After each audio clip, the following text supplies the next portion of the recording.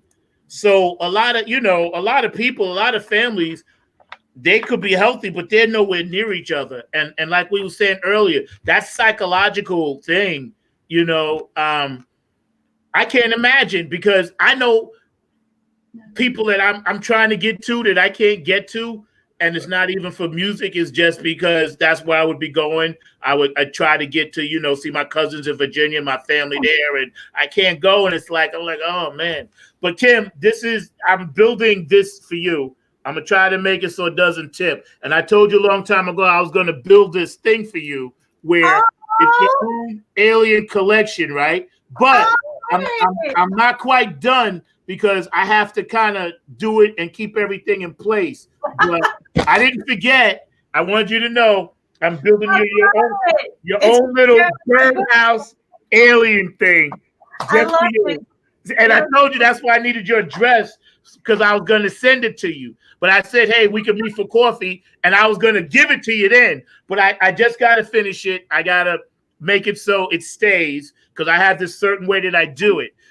And I've been gathering from my collection. These are all one-of-a-kind items, you know, like yo-yos. You're not going to really see yo-yos and things like that. So, you know, I was building just for you as my producer, okay? Just so you know. My yo-yo. You're going to see me yo-yoing on set. I got yo-yo on a regular basis now. There's no doubt about that. You're going to be just yoing left and right. So we know that we're going to be seeing that on a regular basis. So definitely folks will be saying that. By the way, I didn't forget you. I'm working on it. I got you. We're going to go have tea too.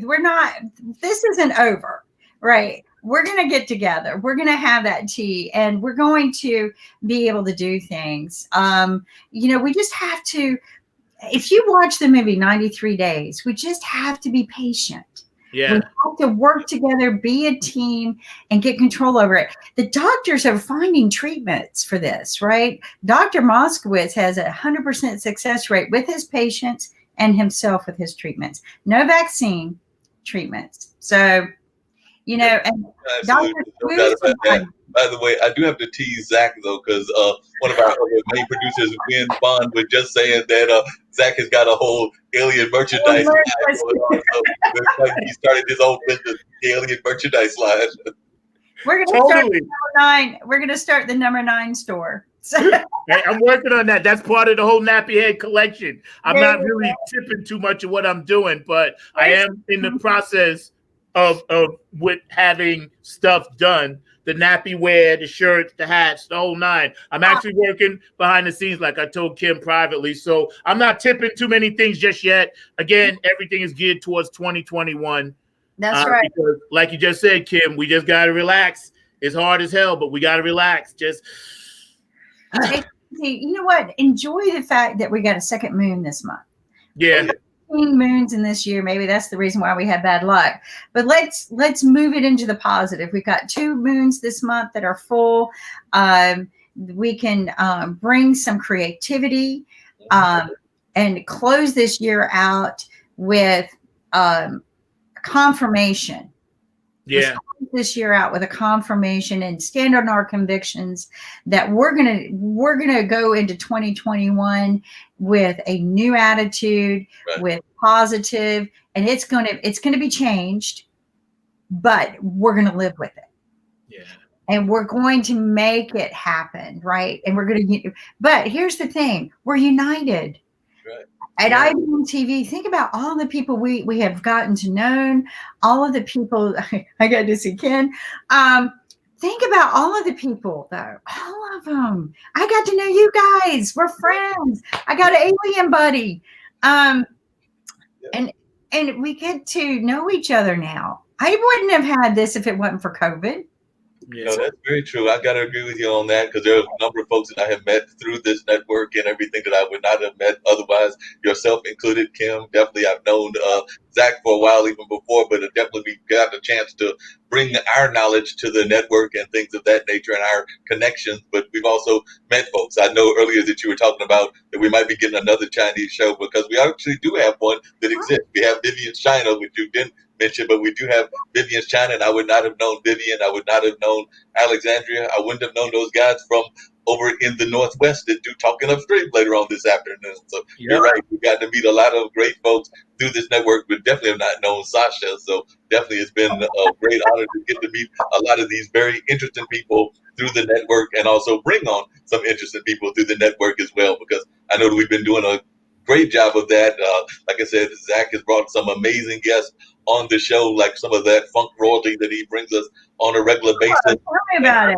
Always blown away by the folks that Alexandria brings on her show, because like I said, she gets folks both from South Africa as well as her connection to Nashville and around the world. So she's brought us a lot of great guests as well. So like I said, it's a great platform that we've got here on a regular basis, and we're using it to share a lot of knowledge to the world, and knowledge that, like you said, Kim, is needed in this time, because we got people that are talking nonsense and not sharing positive messages, whereas we're sharing a lot of positivity. We might talk about the issues, and we're not afraid to talk about the issues, but we're also not getting caught up in a lot of the histrionics and a lot of the nonsense that other people do that. The thing is you know, Zach, you said it right. Majority of us are a personality that are doing this, but that's who we are. Yeah. And we are going to go out there. We're going to do it, whether you tell us to or not, and we're going to figure it out. But the thing is that people rely on that. Yeah, right? they do. On the fact. But one thing I like about all of us is we have a very high empathy IQ. Yes. Every one of us are humble. We understand the pain and suffering that other people are going through. And so it's not just about us. Okay, guys, it's not just about us. So I want to shift gears a little bit, because we're still in political season. I was hoping Bill would join us, but I want to get the message out there. People vote. Yes. Yeah, we do. Use your voice. I don't care who you vote for. Yep. Use your voice. Let this be the one time in your life, because we get it once every 4 years, that this is your freedom. Yep. This is your opportunity. But get out there and get educated a little bit. Don't vote for somebody just because it's a popularity contest. There are some really good classes. You're going to be hearing about them. We've got a open forum that is non-political affiliated. That's every Monday, Economics Monday. We're talking about taxes, tax policies, because that was such a hoopla. But there's a tax policy class I took last week, and I kid you not, it opened my eyes. Wow. I think I know it all when it comes to this kind of stuff. And then I realized that, what other people, what's out there, what's been happening while we've been distracted, and all of these policies that are coming down to place and who supports what. Really understand the policies before you understand who the people are. If you understand the policies, you might change the way you vote. Yeah. Because what's more important, and I say this all the time, Zach, is the policies. Right. That's what's going to be the change for us. That's what's going to make the change that we want, we desire, we need. Mm-hmm. Yep.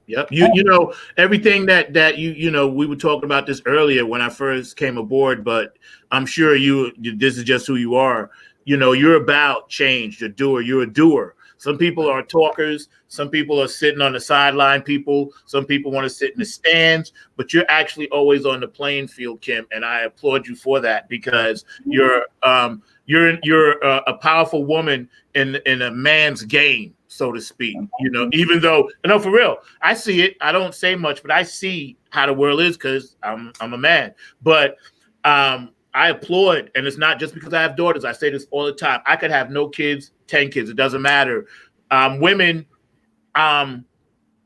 should be and should have been, at the forefront of everything else, like everyone else. And it's not about race. It's about, okay, you're a powerful woman and you're trying to manipulate. So you got to almost kind of work twice as hard. And I never thought that was fair.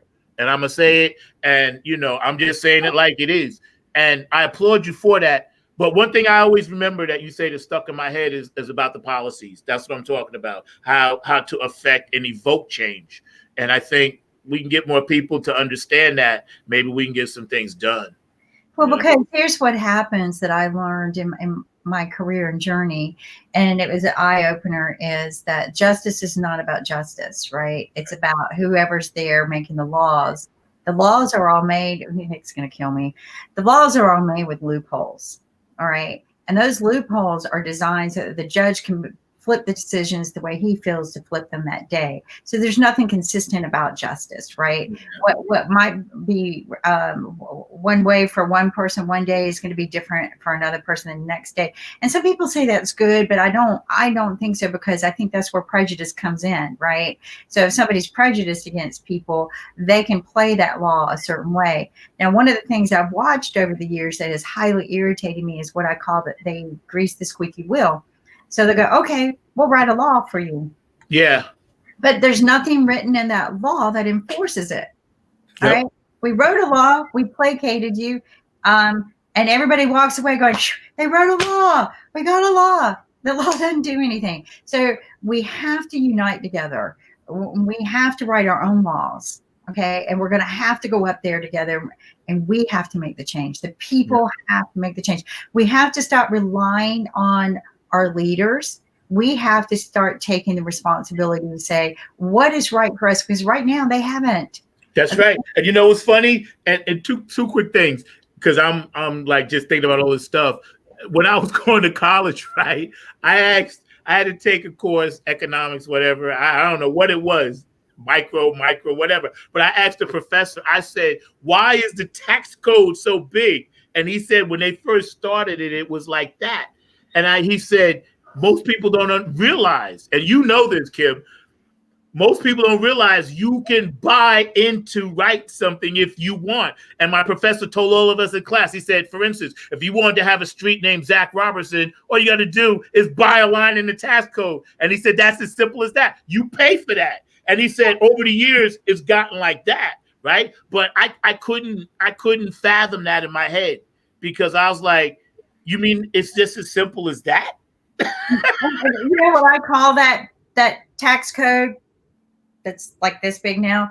I call it somebody's job security. Yeah. It's ridiculous. They had to make it so complicated so that they could have job security. It was intended to keep poverty in poverty. Okay, it was intended to keep the middle class man, the middle class heart, us, the ones who are out there working 3 or 4 jobs to make sure income's coming in.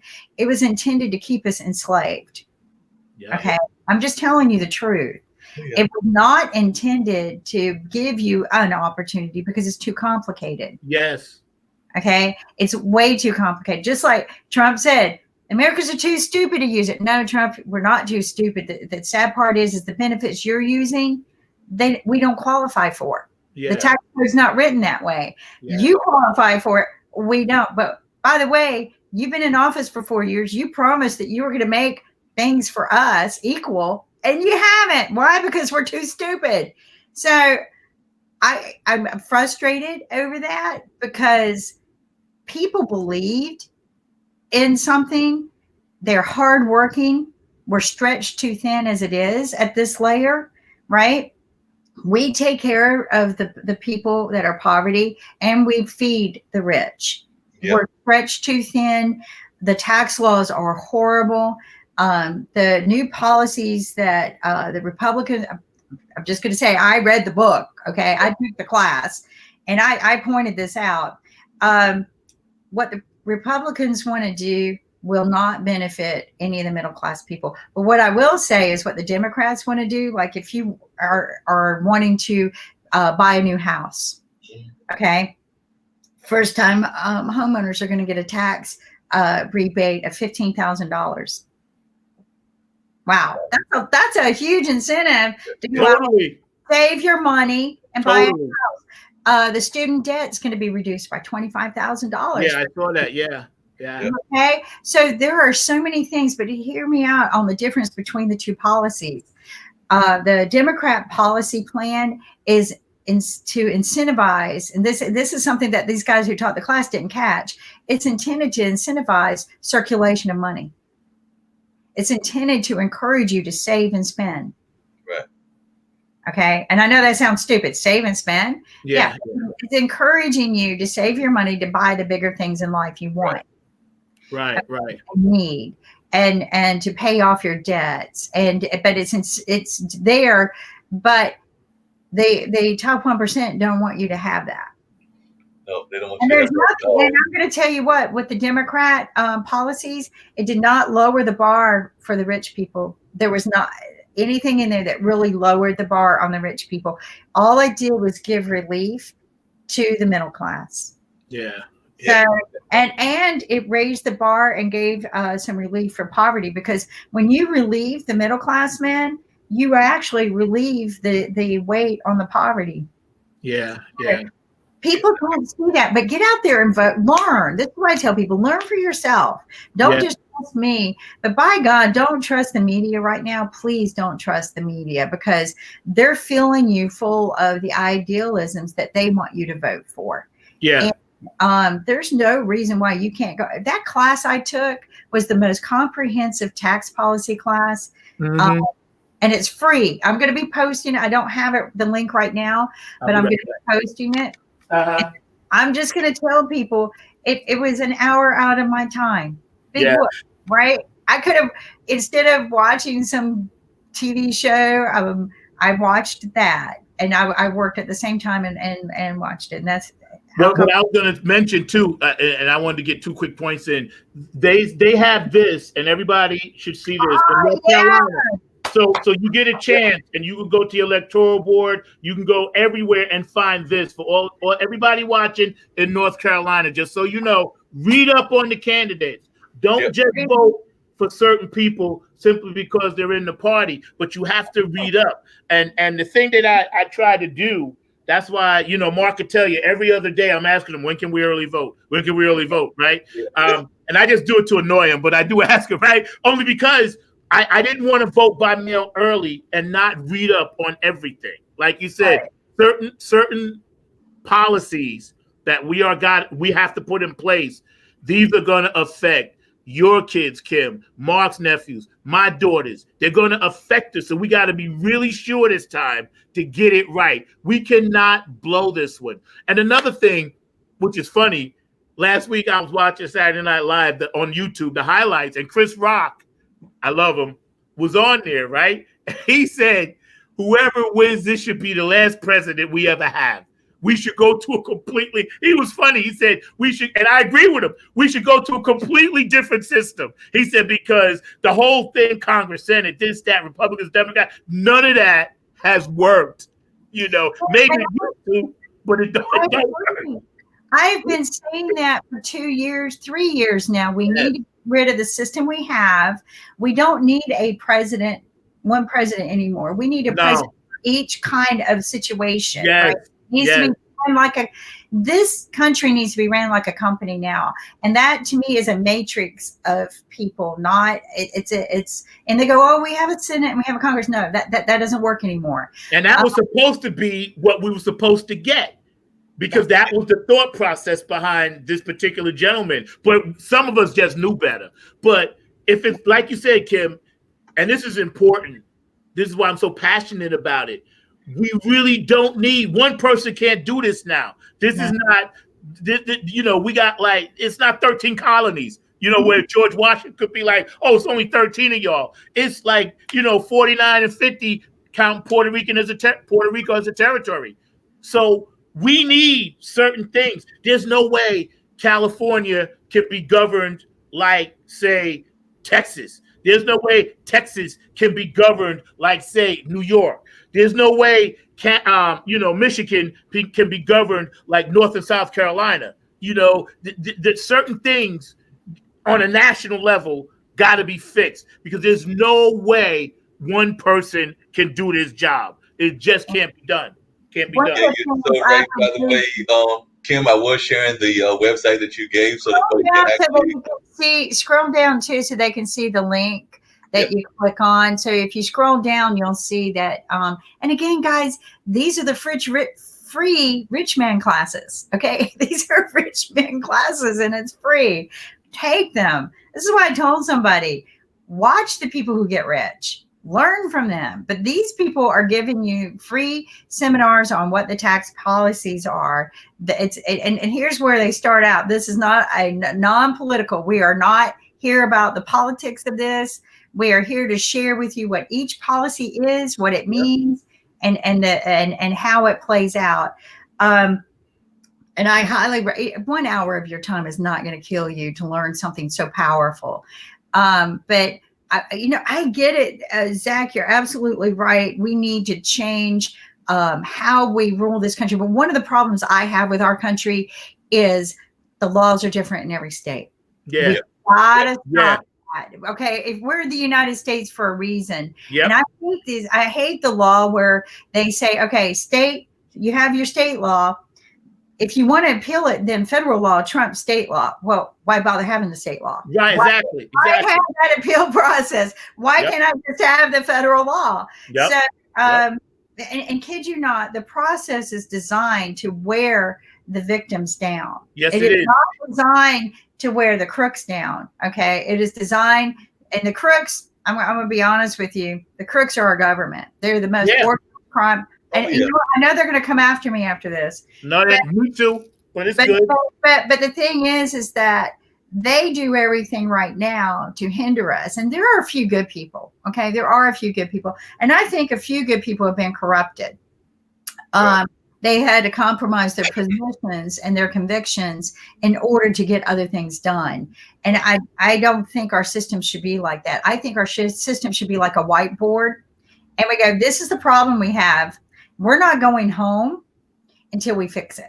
And you know, we brand in this country. We've gotten to this thing when branding became this social thing. Before, branding used to be, okay, you're ABC, NBC, TBS, you're Coke, Pepsi, whatever, right? But now we've gotten to this thing to where the brand and the concept behind it means one thing, but what you actually get is another. It's like they are constantly baiting and switching on us, constantly. And that's the wear down part. It wears a normal working man or woman that's got to hump 8 hours, then do another hump 4 hours for the kids, then still try to get a nap in between their next job.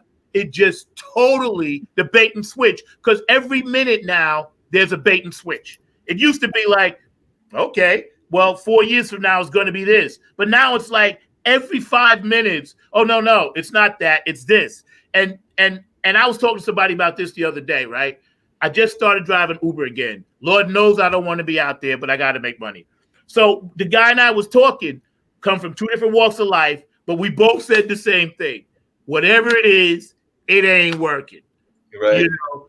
And it's gotta come from us, Kim. How can the average person out there, Kim and Mark, get to the point to where they can tangibly grab something and shake life into it? How do we get that tree? How do we get the fruit off the tree to get it to people?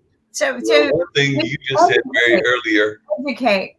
Yeah, is educate. That's what I was going to say. Educate on all the different levels, because too often we do spend time just on the national picture. And as I have stated on this network several times, a lot of those things that impact us the most importantly are on the local and the state level. So definitely do the step of everything that's going on. And those things like you're talking about, those sheets, get out there, get that information, learn about the candidates and do that kind of information. Don't just take their words for what they're saying and things of that nature. I was going to throw Kim on something really quick and everything, because one of the things that I saw recently was that, we were supposed to have had a third debate, the presidential debate, and because there's no mute button, that's part of the reason that a certain person doesn't want to do the debate, because he found out that it was going to be a virtual debate. And we know from this platform that you can control things virtually that you can't control by hitting the button. So I understand that that's part of the reason that he pulled out, was he understood that if he said something a little bit crazy or off center, they might hit the mute button, and he was a little bit worried about that. What I think, he's afraid the fly's going to land on him like it did Pence. Yeah, that's crazy. But here's what we got to look at. One of my curiosities is how many people, I know a lot of people who can't read. Right. Believe it or not, in this day and time. And what you're showing me that book, Zach. And so all of a sudden my due diligence is kicking in. How are we guaranteeing the people who can't read know what is said in that book? Yep. Okay. Is there an audio version of that book? Yeah, there is. And also, too, you can go online now, but a lot of people that may not have internet because of their situation, but because the library is not allowing people to actively come in, I used to get a lot of my information for free. And anybody out there that's watching, the library does have links set up to where you could actually go to your local community library, Durham, Raleigh, wherever, right? And you can pull up all the candidates' information. You can pull up their background. And this is beyond Wikipedia, because with candidates, you don't really want to look at what they're telling you now. You want to listen to that a little bit, but you really need to look and see their track record, like Kim is always saying. You need to see, okay, are they going to be helping my community with what they're saying, or are they just trying to get a foothold so they can use it as a springboard? Because that's the game of politics. Like, let me springboard off this policy and then jump up. Like, I know for a fact, and I've talked to a lot of pastors down here, when I had first moved here, and this bothered me to no end, gentrification was huge. Mm-hmm. And Mark could tell you, and you know this, Kim, you're from here, you're both from here. And when I started talking to people, and they started telling me, well, yeah, my pastor in church told our community, our neighborhood, they were going to buy up all of our existing debt to keep us from having to change the codes in our neighborhood so they can't rebuild. But what they didn't find out until they were displaced is that the pastors had made an under-the-table deal, and they knew gentrification was going to happen all along. They never intended to help their church members and goers, because the game was, well, you got to move because your pipes aren't up to code. Some of these people had lived here their whole life. So how could they upgrade their apartment if they're on a fixed income, or upgrade their house? But the church supposedly was going to come in and help them with that. But all the church did was help solidify the mortgages to another person. All these people lost their homes, especially downtown in East Durham, for the money. And that was their own pastors. And I know you're going to be mad at me for saying it out in Durham, North Carolina, but that's a fact. That's what happened. And that's what we're talking about today. That's what happened. And I'm just going to say a lot of the religions do that. They just do. They're not here for humanity and equality. They're here for their own sustainability. Yep. And that, to me, that's the reason why I don't belong to a religion. And just like Bill is doing a show, a little bit of a story on what I'm dealing with right now with so-called Christians from a private school and how they behave in the neighborhood. Like they'll tear up your signs, like they put up their voting signs. You can't touch them, even though they put them on public access. I put up one on my private access and they come and tear it down. So it's that kind of thing. I get you, Zach. I'm frustrated. And this is what I tell people, think about what God would really want. Right. What would Jesus do? And I know this is not nice, but I personally, the book wasn't written by God. It was written by man to tell you how he wanted to control you. Otherwise, I don't think we would have been hanging and burning and torturing women years ago. By the way, the only reason why that happened was because they wanted the property, right? All the witches and everything was about property. Yes. This is where I get people on their religious platform. Because people have been hitting me with, we got to get rid of Satan. They're all, the Trump people are calling Joe Biden Satan. But here's where I get back at them in the Bible. I don't think God wrote the Bible. All right. And I don't think he wrote the 10 Commandments, because if he did, I don't think he was too stupid to sit there and say, thou shalt not covet thy neighbor's wife. Because now that just opens up the door for me to, thou shalt covet thy neighbor's husband. I don't think God was that stupid. Man wrote these laws. Okay. Man wrote them. So be very careful and cautious, because truly, if you really want to go to heaven, if you believe that there is, be cautious about what you believe. Be cautious about what you read and interpret. And you know what? I think God built us all to be equal. He did. It's in our DNA. Right. And to be respected equally. And I think that that's what equality meant. Yep. Equality wasn't about that we all can do the same things. We can't. Okay. Yep. Respect equally. Respect your body as if it's God, right? Respect others and I truly believe that. And that's not my religion. I'm not trying to push religion. What I'm trying to do is make people think about respecting each other. And when we all have respect for ourselves and each other, and this is what I'm learning on our spiritual day, then that's when we work together. Okay. Yep. And for the first time in my life, and I know Bill feels this tension too, I see Sodom and Gomorrah happening. It's here. If I believed in the Bible, I don't see uniting. And you know what a good leader does? A good leader unites. Oh, yeah. No doubt about that. A good leader, no matter how divided the world is, a good leader, King Solomon, if you believe in the Bible, right, could unite. And we have seen and time again in our own history where even during war, scientists got together to find solution here. Scientists from two different sides of the war got together to solve a human problem. Yep. So that's and you're right. Yep, you're right. Because, and I tell people something that was profound that changed my life was when I read Carl Sagan's book, The Pale Blue Dot. Right. And I tell everybody, man, please read that book. It's very important, because all it does is really take what we're talking about on IBM. We could be a microcosm. We could be a chapter in that book, because we're just looking at things globally. That's all we're doing. We all bleed. Everything on this planet that has life bleeds. Plants and flowers and trees bleed water. They bleed sap. Everything. And the way the universe has it set up, it has us set up to succeed. But like you said, Kim, man comes along and man says, oh, I'm going to do this. or I'm gonna say that, or I'm gonna enslave this, or I'm gonna do that. I'm gonna put thoughts in you. I'm gonna do this, that, and the other. And then, like you said, yeah, somebody wrote, well, one day it's gonna be Sodom and Gomorrah. But the things that we're living in right now, Nostradamus had said, the Egyptians had said, the cycle. We have to figure out how to break the cycle, the ones that are in the dark. And that's what it is, Kim. You're right, because globally, if you looked at human beings from space, you'd be like, oh, well, they got their stuff together. But by the time you get right down to the anthills of it all, everybody's health is it's scary, right? Think about it. I'm loving this because you're absolutely right. You are absolutely right.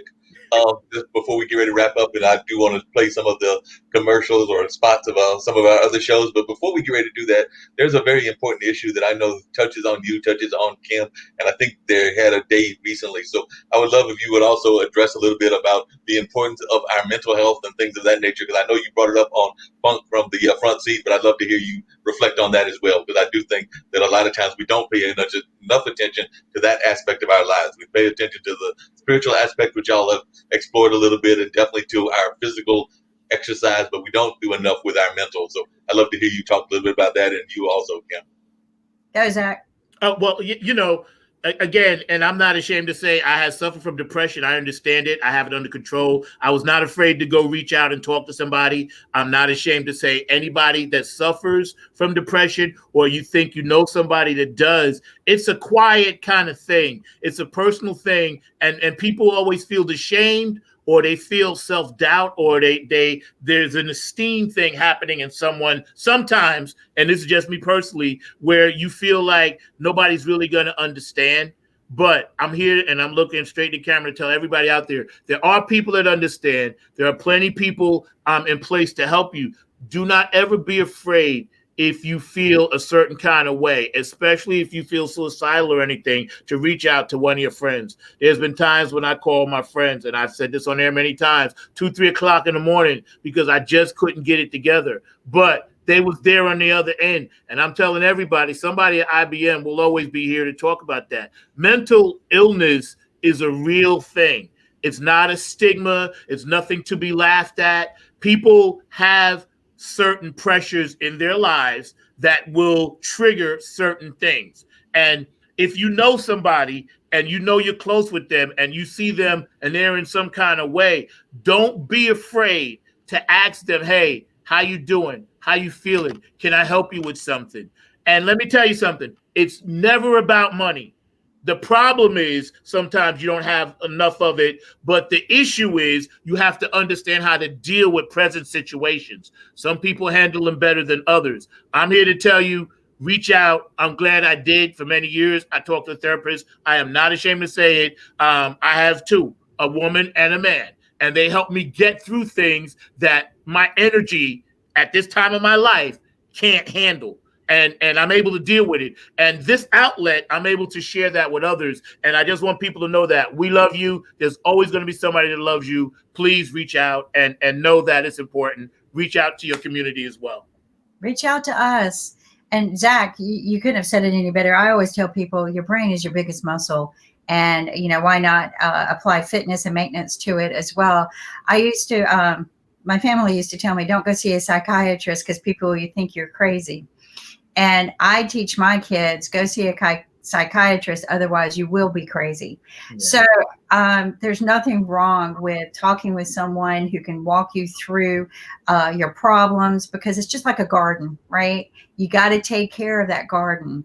Everything that blossoms up here, you got to take care of it, make sure it's fed right. And all of these things that Zach is talking about, don't be afraid to reach out to people. And one of the things I found is that it's about acceptance, and we're missing that right now, right? That's probably the biggest gap. But young people, it's about disappointing people. They don't want to disappoint people. So we got to reach out to and get the message out there. Don't worry about whether you disappoint someone. Don't worry about whether you're accepted by this group or that, because you're accepted here. Yeah. And that's what I want to, and don't be afraid to reach out to even us. We're not going to give you counseling, But what we are going to do is uplift you and maybe point you to a doctor or to a counselor or I mean, even a preacher in some cases. Mhm. You know, a good friend, like Zach said, at 3 o'clock in the morning, you know, the doctors might not be there, but a good friend, just to voice sometimes. Then, Yeah. I mean, you know, and when you get that off your chest, you feel better. But don't let suicide be your tactic. Don't let it be your last choice either. You know, don't let it be a choice. Please don't. And let's wrap up, Mark, with some happy vibes. Let the funk music be the music that heals your soul. That's and right. let's Yeah, that funk music will definitely get your soul going and things of that nature. There's no doubt about that. It always does. I know that I enjoy so definitely keeps you rolling, that power of one and all of that. So definitely we always enjoy the funk music on a regular basis. And I agree with you that we've got to be able to take care of the folks that are going through a variety of things in health and things of that nature. I know I was having a conversation with somebody earlier There you go. that was coping with a daughter that has Rett syndrome. I believe that that's also being honored this month as well. And that's a very difficult disease that goes on. And definitely folks kind of like have they never fully develop past like their baby years and things of that nature, but they live in some cases very long lives, even into their 20s and 40s and things of that nature. So I was talking to somebody, like I said, that's got that. And I know that a buddy of ours, actually, me and Zach's, a buddy of his actually is part of that autism spectrum and everything. And his son actually just celebrated his 21st birthday. So give a shout out to Gary Messenger, who I know pointed that out. Yeah. The fact that his son was celebrating 21, but he is part of that spectrum. So definitely, no matter where you fit within the things that are going on in mental health, physical health, and everything else, definitely know that you got support groups both here as well as in the greater community. So definitely there are folks out there that can honor us and definitely help us on a regular basis. You know, we're getting ready to wrap everything up, but before we get out, one quick thing, give me just a little more time.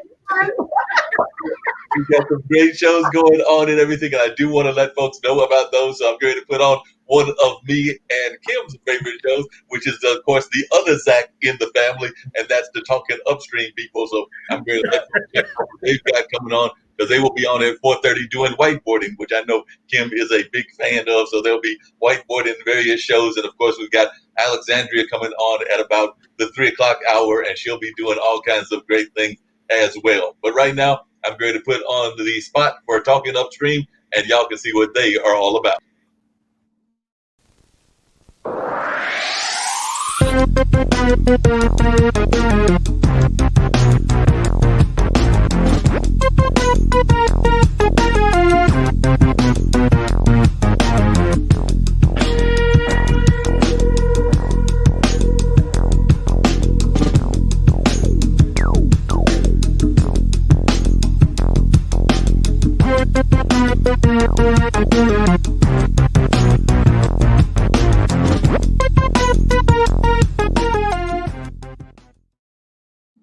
And another show that we love a lot here is American Politics. So check out what this is all about.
And as Kim said earlier, investment is a very important thing, and we need to be thinking about that on a regular basis. And we've got shows about investment as well, so check this one out.